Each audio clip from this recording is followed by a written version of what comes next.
Hello viewers, welcome to Improve Your English with I am. Today I am going to discuss third conditional sentence. আজকে আমি আপনাদের সঙ্গে যে জিনিসটা নিয়ে আলোচনা করতে চলেছি সেটা হলো খুব গুরুত্বপূর্ণ একটা টপিক, যেটার নাম হলো থার্ড কন্ডিশনাল সেন্টেন্স। এটা আপনাদেরকে অবশ্যই মাথার মধ্যে রাখতে হবে, কারণ বিভিন্ন পরীক্ষাতে এখান থেকে প্রচুর প্রশ্ন আসে। তাছাড়া আপনি ইংরেজি সঠিকভাবে লিখতে বলতে গেলেও এটার প্রয়োজন আছে, যার জন্য আজকে আমি আপনাদের সঙ্গে এই টপিকটা নিয়ে আলোচনা করতে চলেছি। তো ভিডিওটি একদম শেষ পর্যন্ত দেখুন, কারণ শেষের দিকে অনেক কিছু ব্যতিক্রম আমি আলোচনা করতে চলেছি। প্রথমে আসবো ডেফিনেশন। থার্ড কন্ডিশনাল সেন্টেন্সের ডেফিনেশন বা এই জিনিসটা কি, আগে সেই জিনিসটা আগে আমাদেরকে জানতে হবে। It means third conditional sentence, it describes a past unreal or imaginary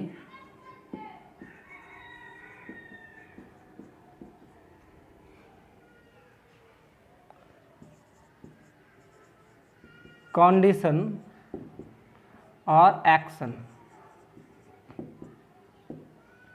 এই থার্ড কন্ডিশনাল সেন্টেন্সে অতীতে ঘটে যাওয়া কোনো আনরিয়াল বা ইমাজিনারি ঘটনাকে ব্যক্ত করে থাকে। এই সেন্টেন্সে আমরা কিন্তু সেই জিনিসটাই আর কি দেখতে চলেছি।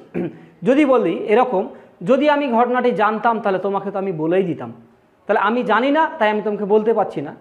তো এই টাইপের যে কথোপকথন সেইগুলো আমরা থার্ড কন্ডিশনাল সেন্টেন্স দিয়ে আমরা মানে মনের ভাবটা প্রকাশ করে থাকি। এবার আসবো স্ট্রাকচার।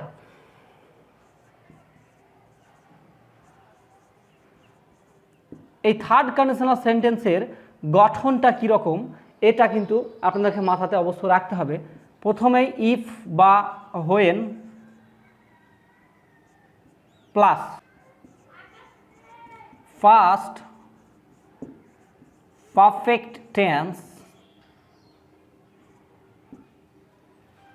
এটা হবে sub clause,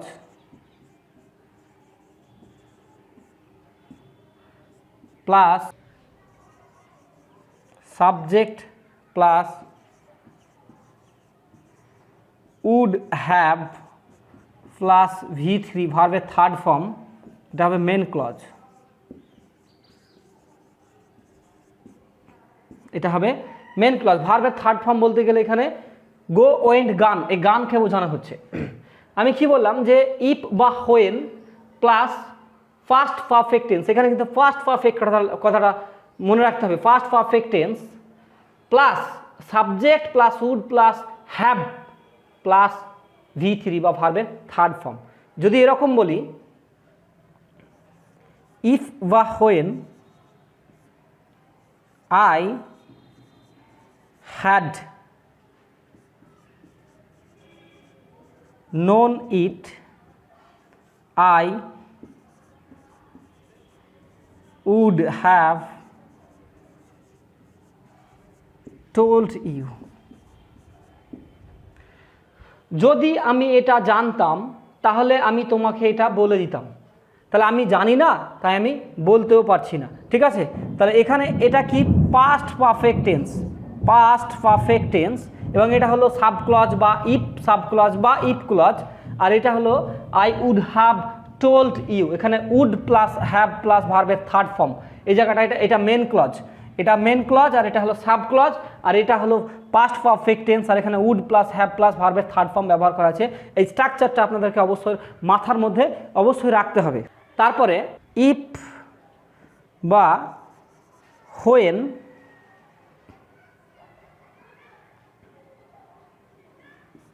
he had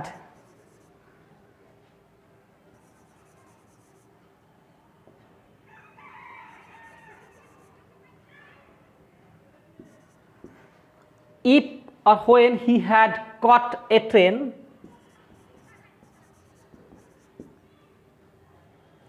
he would have reached by now। যদি সে ট্রেন ধরতো তাহলে সে এতক্ষণে পৌঁছে যেত, সে ট্রেন ধরেনি আর পৌঁছায়নিও। ঠিক আছে, তাহলে এটা হলো ইফ ক্লজ আর এটা হলো মেন ক্লজ। এখানে যেটা আছে, এখানে কি আছে, হ্যাড পাস্ট পারফেক্ট টেন্স, আর এটা উড প্লাস হ্যাভ প্লাস ভার্বের থার্ড ফর্ম। এই স্ট্রাকচারটা আপনাদেরকে অবশ্যই মাথার মধ্যে রাখতে হবে।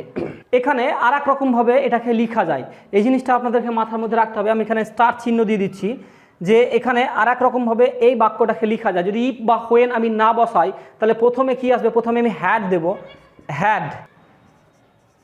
Had I known it I would have told you. had I known it মানে এখানে ইফ বা হোয়েন কিছুই প্রয়োজন হলো না, শুধু এখানে যে অক্সিলারি ভার্বটা আছে হ্যাড, ওই হ্যাডটাকে আমি প্রথমে নিয়ে চলে এসেছি।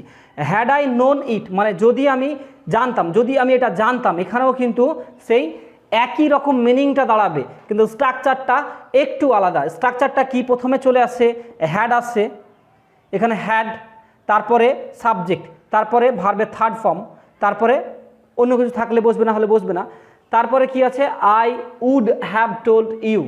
এই জায়গাটাও কিন্তু মাথাতে আপনারা রাখবেন যে যদি কিনা এখানে হ্যাডটাও প্রথমে থাকতে পারে, বা হ্যাডটা আপনি প্রথমে যদি দিয়ে ব্যবহার করেন সেটাও কিন্তু একদম 100% কারেক্ট হবে, এখানে কোনো রকম ভুল হওয়ার কোনো সম্ভাবনা নেই, ঠিক আছে। তো এই জায়গাটাও, এই স্ট্রাকচারটাও মাথাতে রাখবেন। এবার আমি যে জিনিসটা নিয়ে আপনার সঙ্গে আলোচনা করব সেটা হলো কন্ডিশনাল সেন্টেন্সের ক্ষেত্রে যদি নেগেটিভ থাকে তাহলে সেটাকে কিভাবে, সেই নটটাকে আমি আনলেস দিয়ে রিমুভ করতে পারি, এই জিনিসটা আমি আপনাদেরকে দেখাতে চলেছি। এখানে unless equal to if not, যদি এরকম বলি ইফ বা হোয়েন বা should he does not read well, he will fail in the exam. তাহলে এটা হলো ইফ ক্লজ এবং এটা নেগেটিভ সেন্টেন্স, আর এটা হলো মেন ক্লজ।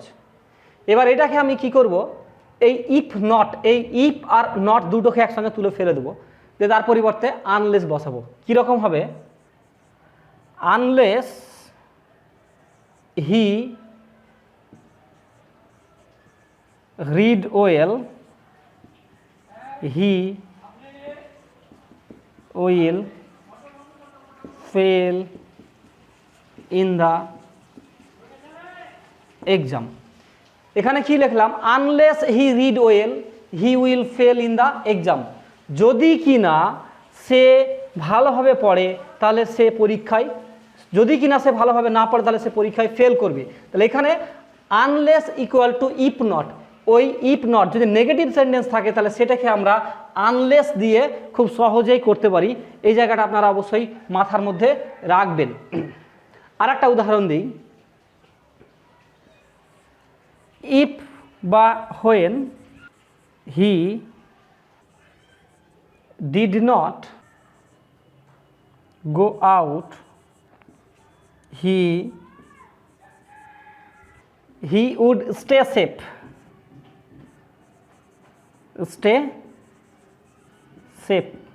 তাহলে সে সেফ, নিরাপদ থাকতো। এবার এটাকে আমি কি করব, এটাকে আমি আনলেস দিয়ে করব। তাহলে কি করব, যে unless he went out, he would stay safe. এই আনলেসের মধ্যেই নটটা ভরা আছে, যদি কি না সে বাড়ি থেকে বেরোতো তাহলে সে সেফ থাকতো। তাহলে এই জায়গাটা আপনারা আশা করি বুঝতে পেরেছেন। যদি কোনো সমস্যা হয়ে থাকে তাহলে অবশ্যই আমাকে কমেন্ট বক্সে কমেন্ট করে জানাবেন।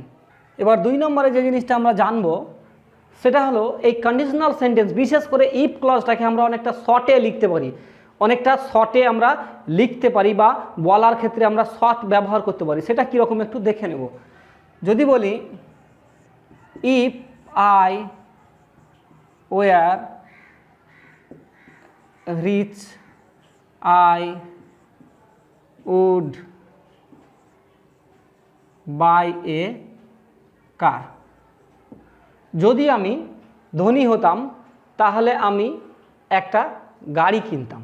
ঠিক আছে, তাহলে এখানে আমি যদি শর্টে লিখি তাহলে এটা কি করব, if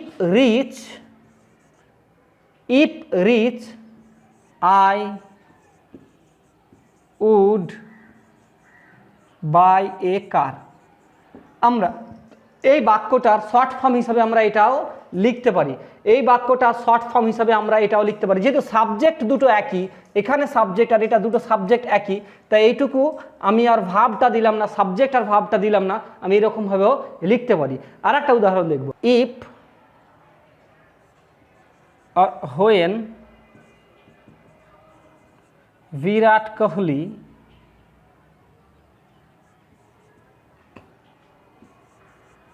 has been given a chance